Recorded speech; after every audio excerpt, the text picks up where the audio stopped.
Pessoal, sejam bem-vindos a mais uma aula de instrumentação da indústria de processos. Esse é um curso que está sendo desenvolvido tanto por mim, professor Jorge Otávio Trerweiler, quanto pelo professor Marcelo Farenzena. Na aula de hoje, nós vamos falar sobre válvulas de controle. Então, nós vamos introduzir este conceito para vocês. Vamos lá, então. Então, essencialmente, uma válvula de controle, ela visa restringir a passagem do fluido, aumentando a perda de carga. Aqui nós vamos ver, então, inicialmente, duas válvulas globo. Essa é uma válvula globo de passagem simples e essa é uma válvula globo de passagem dupla. A ideia é justamente, nós temos um gargalo, esse gargalo limita a passagem do fluido, esse escoamento é nessa direção aqui, justamente porque a energia cinética do fluido que vem passando aqui, ela é limitada com essa angulação aqui de 90 graus, que inverte aqui o escoamento agora passa a ser a 90 graus. Então o escoamento vem da esquerda e vai para a direita, como ilustrado na figurinha aqui em cima. E eu tenho que respeitar esse escoamento, porque se eu, porventura, fizesse o escoamento no sentido contrário, nós levaríamos uma vibração muito grande dessa parte aqui, que essa parte aqui é chamada de haste, e essa região que fecha a passagem do fluido, ela é chamada de obturador. Isso danificaria a válvula de controle. Então, a ideia aqui, no caso, é limitar o escoamento e justamente a parte de energia cinética, ela é praticamente diminuída ou compensada por esse formato aqui da válvula de controle. Essa aqui, então, como nós já dissemos para vocês, é a válvula de controle globo passagem simples. E aqui nós temos a válvula globo de passagem dupla. Então, aí o esquema do escoamento está ilustrado aqui em cima. E nós usamos a passagem dupla quando nós temos o quê? Uma pressão elevada, uma pressão estática da linha no ponto de elevada pressão. Porque como nós vamos ver, a ideia da válvula de controle é a qual? Nós temos aqui um atuador, esse atuador vai fazer com que a válvula desça, essa haste desça. E nós temos que compensar a força feita pelo fluido, e essa força vai ser função da pressão, porque pressão vezes área vai ser a força. Então, se eu tenho uma passagem sede simples, eu vou ter uma força que é função da pressão nesse ponto. E essa pressão vai ter que ser, então, compensada pelo atuador. Quando nós temos sede dupla, parte dessa força vai em direção a subir e parte dessa força vai em direção a descer. E aí elas meio que se compensam e o deslocamento agora simplesmente é feito pela pressão de deslocamento dessa haste. Então, resumindo, quando eu tenho sistemas que operam a pressões elevadas, elevadas é 14, 15,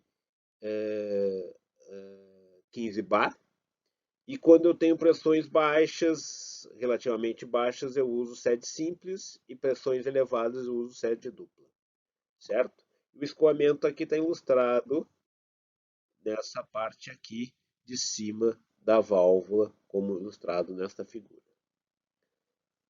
Tranquilo, tranquilo até aí? Então, aqui nós vemos a válvula completa. O corpo da válvula, né? O atuador e a haste. São essencialmente esses os componentes básicos da válvula. No caso aqui é uma válvula com posicionador, porque a ideia é fazer esse deslocamento dessa haste.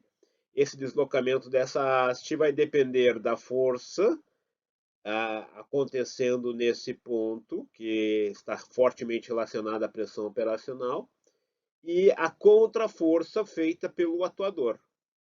Então, isso numa válvula globo simples, sede simples. E aqui então nós temos os componentes básicos da válvula, aqui temos a visão geral da válvula.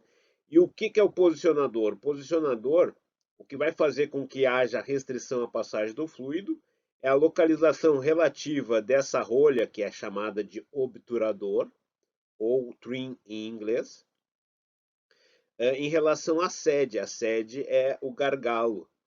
E essa posição relativa entre os dois, que dá a abertura da válvula efetiva, ela é dependente da posição da haste.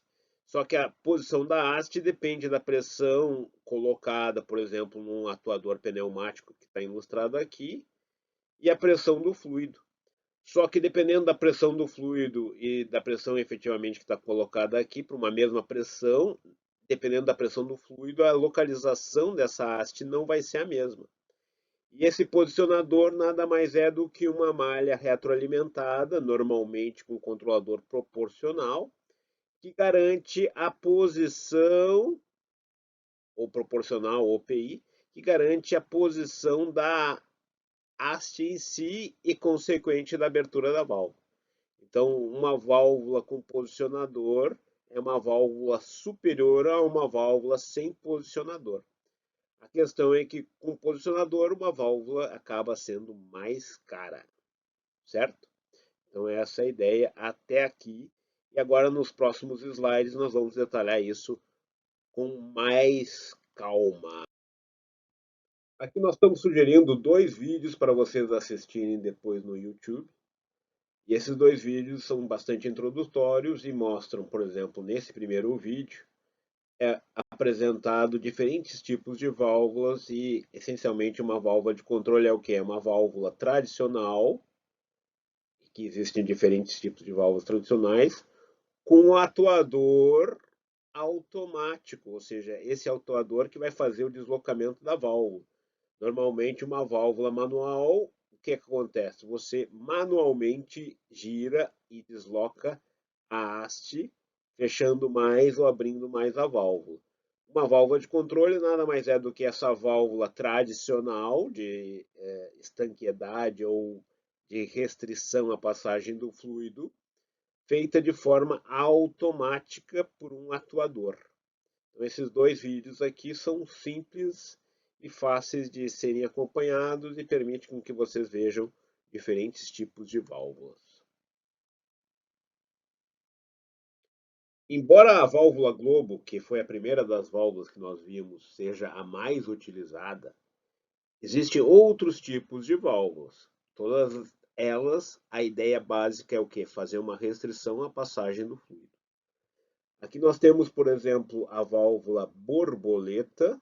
Essa válvula borboleta, ela é muito usada em esquemas abre e fecha. Essa é uma válvula que tem uma resposta rápida em termos de abertura e fechamento. Ela é muito usada nas unidades de PSA. PSA, a ideia é você trocar as pressões e com essa troca rápida de pressões, você faz a desorção e a adsorção. Ela é fundamental para a separação de hidrogênio, essas unidades de PSA. E o funcionamento dessas unidades de PSA, Pressure Swing Adsorber, é fundamental essas válvulas borboleta. Até no passado, elas eram essencialmente abre e fecha, porque elas levam a uma situação de baixa perda de carga quando estão totalmente abertas, mas atualmente elas já permitem também posições intermediárias com atuadores apropriados e então elas podem hoje serem também utilizadas para controle, embora sua utilização para controle seja baixa, elas são muito indicadas para a situação abre e fecha. Aqui nós temos uma outra válvula que é chamada esférica. Ela também é interessante porque você simplesmente desloca a posição, que nem está ilustrado aqui, ó, e roda. Na realidade, é uma rotação dessa esfera abrindo ou fechando mais a passagem do fluido. A vantagem que ela oferece nesse sentido é que ela não tem a questão da pressão, o atuador não tem que fazer o jogo de forças de cima para baixo, mantendo a pressão, compensando a pressão. Então essa seria a vantagem da esfera. O problema de uma válvula esférica dessas aqui é que se tiver particulados, areias e carregadas e tudo mais, ela tende a criar um problema e uma erosão nessa superfície. Então ela é indicada para fluidos relativamente limpos. Uma válvula que pode ser vista como sendo uma espécie de união entre válvula esfera e globo, apresentando as vantagens operacionais de ambos os mundos, é a válvula Camflex. Essa válvula é uma válvula desenvolvida na década de 60 e que hoje então tem a sua patente então liberada, permitindo com que ela possa ser então produzida por um universo mais amplo de fornecedores. Isso faz com que o custo dessa válvula seja inferior hoje do que foi no passado. A vantagem dela qual é? É uma versatilidade operacional, porque nós podemos facilmente alterar os internos da válvula, sem necessidade de alterar o corpo da válvula, sem necessidade de alterar o obturador. E o funcionamento é assim, ó. Você vem com o escoamento da esquerda para a direita, o obturador é essa peça aqui, ela é alterada através da rotação desse obturador. Quanto mais fechada for a válvula, mais deslocado é esse obturador, fechando a passagem do fluido. Mas o detalhe do fechamento é feito por essas duas peças aqui, que vão dar tanto as características operacionais como CV e tipo de curva de obturador. Então é muito fácil você alterar isso simplesmente alterando essas peças. Isso é importante porque numa empresa grande você pode ter essa válvula com peças de reposição e de troca, simplesmente essas peças internas, sem ter a necessidade de ter um conjunto elevado de peças de reposição dos outros elementos dessa válvula. Só para vocês terem uma ideia, 70% das válvulas de controle da antiga Copesul, hoje químicos da Braskem, do Polo Petroquímico do Rio Grande do Sul, eram essas válvulas aqui, pelo menos na planta 1, quando foi construída a planta 1. 70% das válvulas eram tipo Camflex. Nesse vídeo, então, que está sugerido aqui do lado, vocês veem um comparativo entre válvula Globo e Camflex. Então, sem sombra de dúvida, esta é uma ótima válvula a ser considerada para a sua unidade industrial. Ela permite também trabalhar com um certo nível de particulados, uma vez que, ao contrário da válvula Globo, eu não tenho contato entre a sede e o obturador. O contato ele só vai acontecer quando a válvula estiver mais fechada, mas numa situação intermediária ou aberta, não existe esse contato, o que faz com que não tenha aqueles problemas que ocorrem na válvula esfera.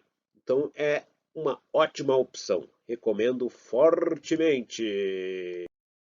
Aqui nós temos mais uma válvula muito utilizada atualmente, que é a chamada choke valve, ou válvula choke, e que, traduzindo para o português, são válvulas de estrangulamento.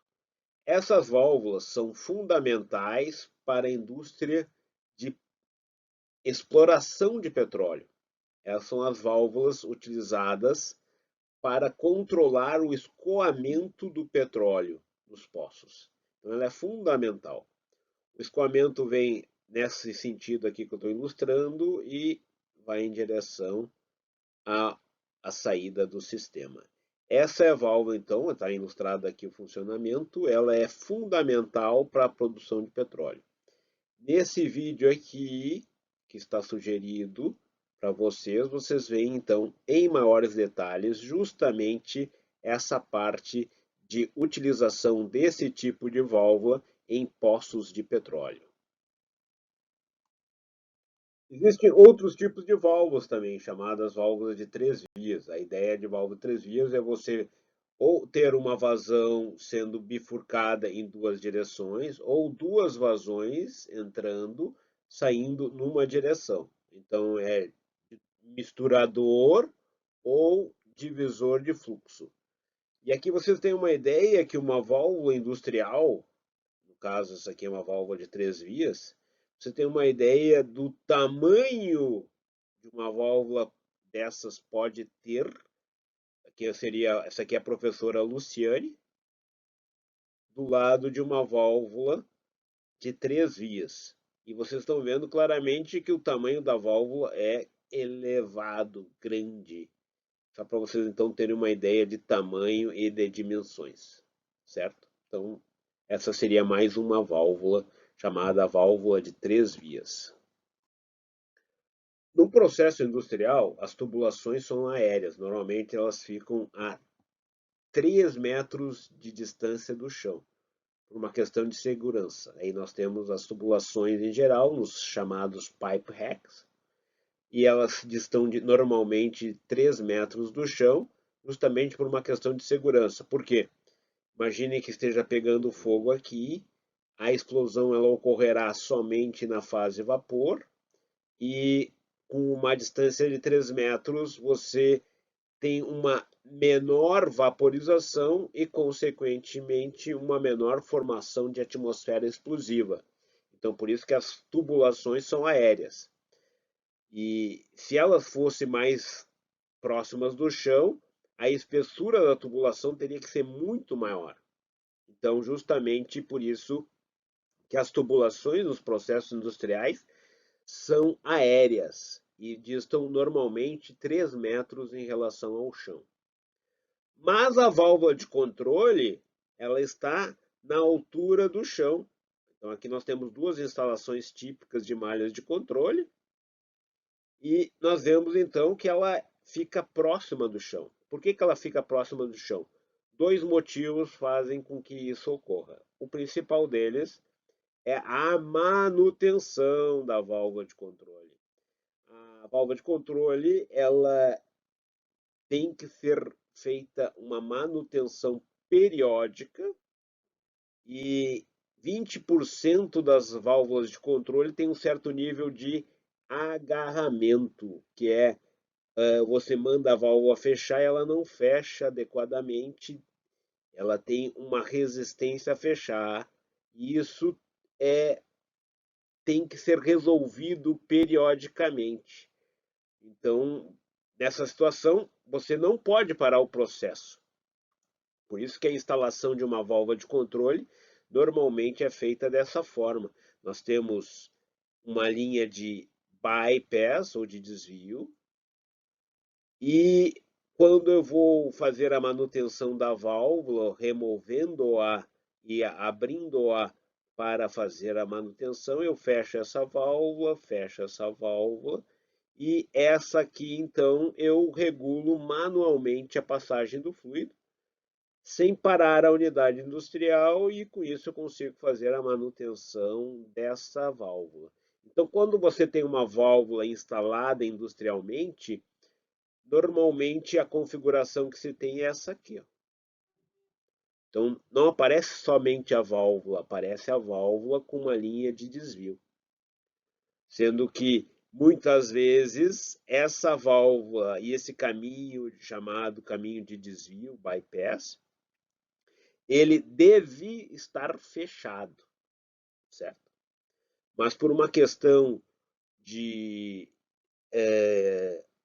revamp, muitas vezes, da unidade, quando a gente aumenta a capacidade da unidade sem alteração da válvula e da linha, o que se faz é se manter essa válvula levemente aberta, mesmo quando a válvula está em operação, certo? Mas normalmente aqui é para estar fechado e o escoamento tem que ser todo ele por aqui normalmente, certo? E essa linha aqui deve ser operada somente no momento que eu estou fazendo a manutenção desta válvula.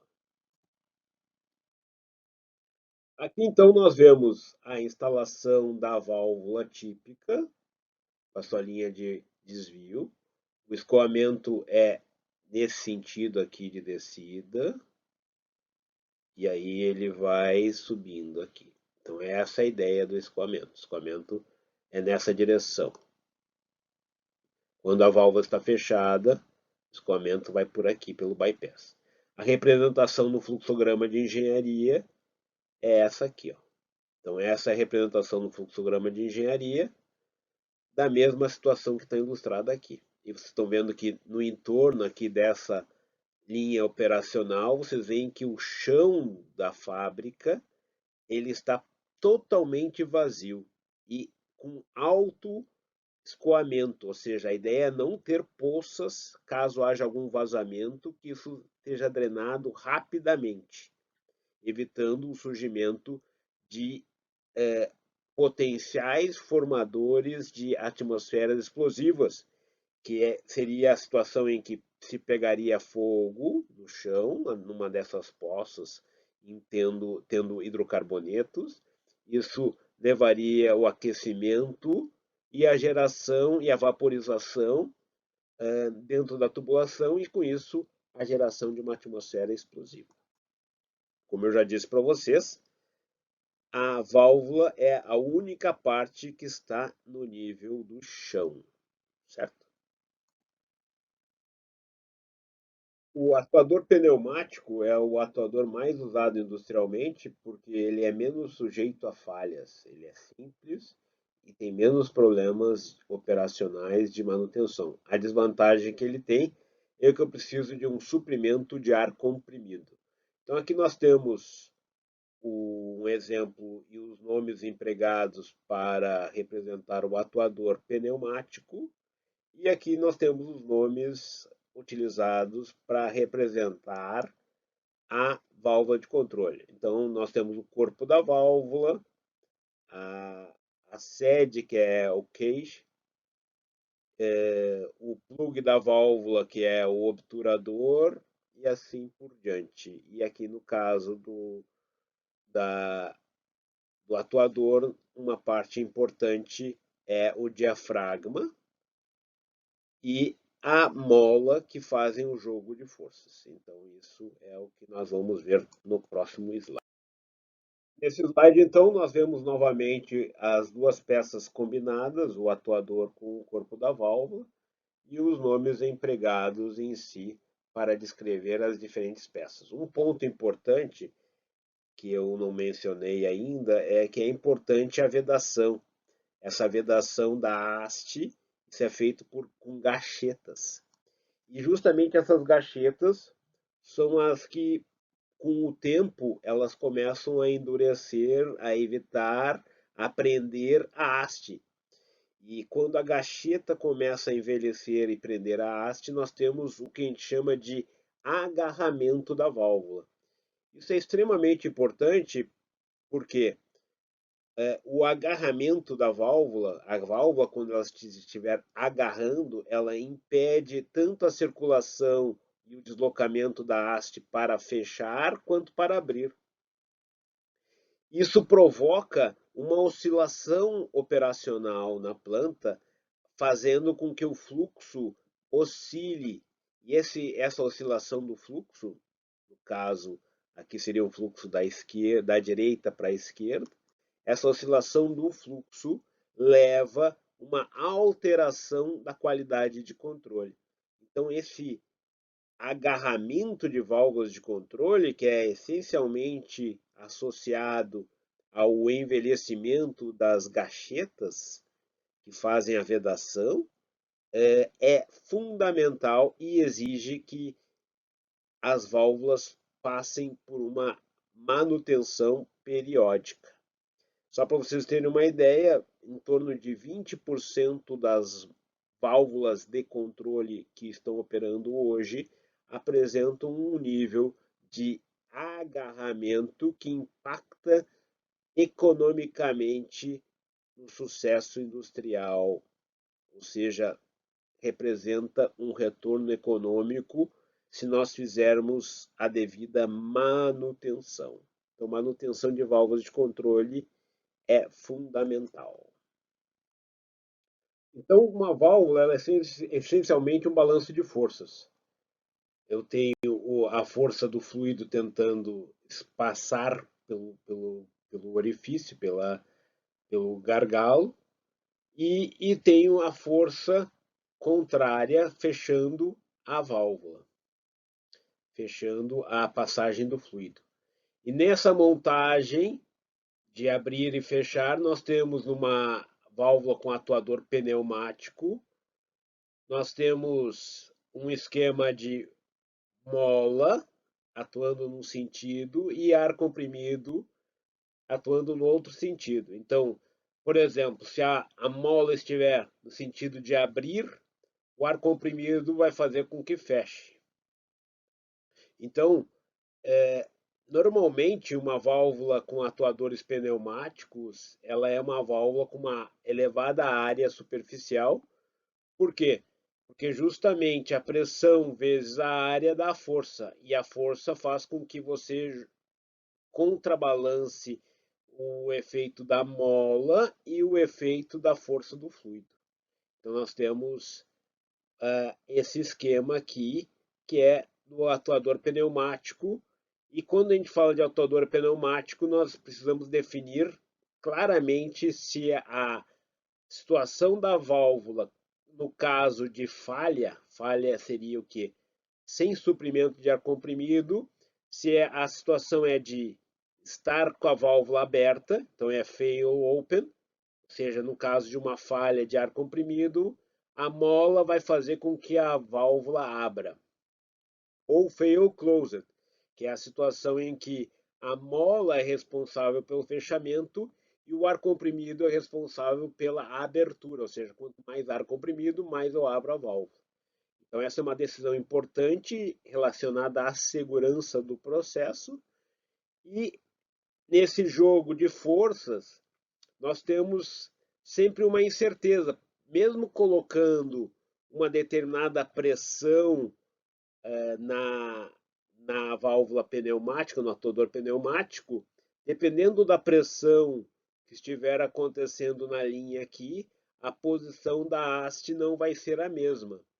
E aí entra o que nós chamamos de posicionador. Posicionador é uma malha retroalimentada, normalmente é um controlador PI, podendo ser um controlador proporcional, que faz justamente o acompanhamento da posição da haste, e essa posição da haste, então, é controlada pela injeção de mais ou menos ar comprimido. Então, o posicionador é uma peça importante, principalmente em malhas em que você tem uma grande variação de pressão na linha ou de variação de pressão no suprimento de ar comprimido, certo? Então essa é uma parte importante. Mas agora nós vamos ver como funciona e para que serve efetivamente uma válvula de controle. Uma válvula de controle serve para variar a vazão. E quando nós falamos em variar a vazão, é a vazão que altera a propriedade que nos interessa no processo industrial. É a alteração dessa vazão que faz com que haja uma alteração na temperatura, que haja uma alteração na composição, na alteração de composição num reator e assim por diante. Então é a vazão que altera a grandeza que nos interessa nos processos industriais. Inclusive, nas modelagens que vocês fazem de sistemas físicos, na engenharia química, normalmente você escreve a vazão. Só que a válvula de controle é o elemento final mais usado para fazer a alteração desta vazão. Então é importante ter um entendimento como a vazão é alterada pela abertura e fechamento de uma válvula de controle. E aí também é importante entender que, normalmente, quando a válvula de controle opera industrialmente, ela opera juntamente com uma bomba.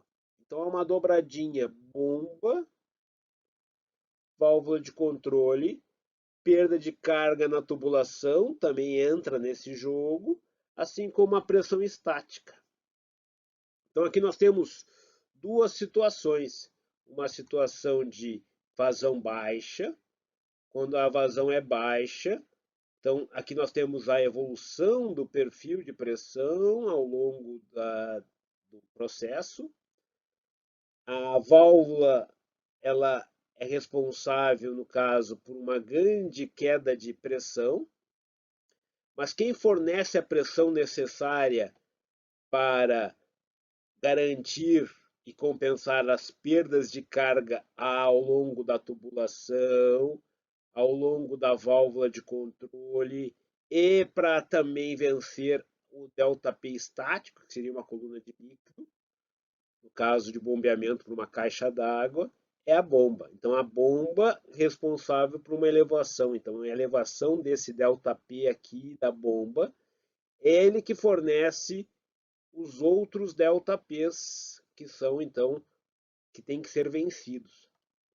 E aí nós temos duas situações, uma situação de baixa vazão, em que a perda de carga nas linhas é menor, então vocês veem que a inclinação dessas linhas aqui é menor, e o fornecimento de ΔP da bomba é maior, e para garantir que uma vazão seja menor, a válvula acaba tendo um elevado ΔP. Já na situação de alta vazão, nós temos o menor fornecimento de ΔP por parte da bomba,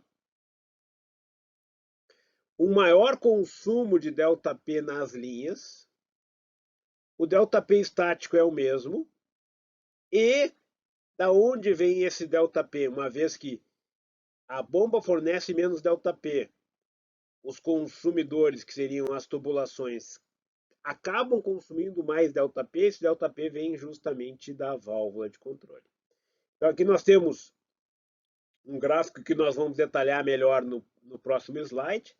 Aqui nós temos a vazão e a pressão em função dessa vazão. A curva da bomba, ela cai com o aumento da vazão, o ΔP estático é constante e o ΔP devido à vazão, quando eu tenho uma situação de válvula mais aberta, eu tenho então um ponto de equilíbrio entre as linhas de fornecimento de ΔP e consumo de ΔP numa vazão mais elevada. Quando eu fecho a válvula, eu tenho uma maior perda de carga geral, válvula tubulação, que faz que o ponto de equilíbrio entre o fornecimento de ΔP e o consumo de ΔP ocorra numa vazão mais baixa. Isso nós vamos ver com maior detalhe no próximo slide. Então, isso é fundamental ter esse entendimento, porque assim funciona uma válvula de controle em termos práticos. Agora nós vamos ter um maior entendimento daquele exemplo que nós começamos a abordar, fazendo um passo a passo. Vamos lá então. Então nós temos a bomba fornece o ΔP, a válvula de controle é um consumidor de ΔP, a pressão estática que está ilustrada aqui também é um consumidor de ΔP e a linha em si é um consumidor de ΔP. Esse ΔP da linha com a válvula é o ΔP dinâmico. E a bomba fornece um ΔP, então o que a gente tem é uma identidade entre o ΔP fornecido pela bomba. Isso é igual ao ΔP estático, que é uma constante, que tem que ser vencida independente da vazão, e o ΔP dinâmico, que é a perda de carga variável com a vazão, que envolve o ΔP da tubulação com o ΔP da válvula. Esses dois são variáveis, esse é estático, e isso tem que ser fornecido pelo ΔP da bomba. Certo? Isso tem que ter bem claro Isso aqui nada mais é, embora esteja representado como sendo um balanço de ΔP, na realidade não é um balanço de ΔP. É um balanço de ΔP entre aspas, é um balanço de energia. Só que está capturado esse balanço de energia pelo ΔP em si, que a gente pode traduzir em última análise esse balanço de energia como sendo um balanço de ΔP, sendo que o fornecimento dessa energia é feito pela bomba e os consumidores dessa energia são justamente a válvula de controle, a tubulação e o ΔP estático. Então, é essa a ideia. Agora, nós temos que ter um entendimento claro da curva da bomba e aonde a bomba funciona adequadamente. Então, é o que nós vamos ver a seguir. Então, nós temos aqui, mais uma vez, nós temos a vazão e o ΔP. No caso, a curva da bomba é essa curva em azul aqui. Ó. A curva da bomba tem a seguinte característica.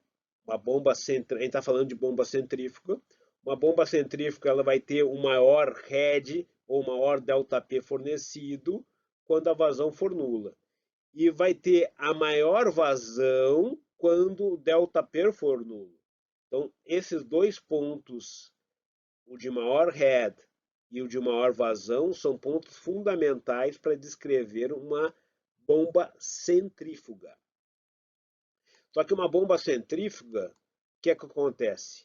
Ela tem uma eficiência. A ideia dela é transformar energia elétrica em energia mecânica. Isso seria a eficiência da bomba centrífuga. E essa eficiência ela é maior nessa região mais ou menos intermediária. Ela é baixa em baixas vazões. Aí, o que significa? Que a energia elétrica, nessa situação de baixa vazão, ela vai virar calor, não energia mecânica. E numa situação de elevada vazão, ela também vai virar calor.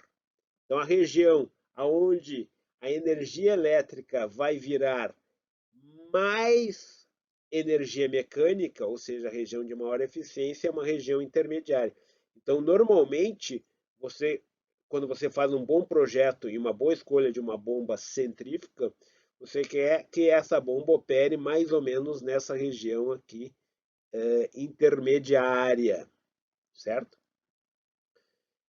E agora, então, nós vamos ver que essa expressão dessa curva da bomba, ela normalmente é feita através de polinômios de segunda ordem.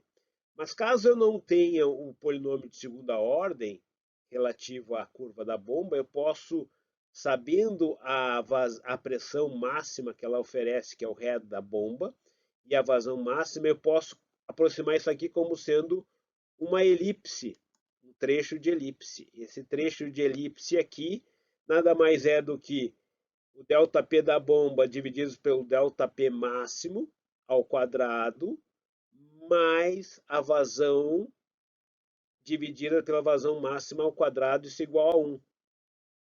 Isso é a equação de uma elipse com os pontos focais dados relativos à pressão e à vazão.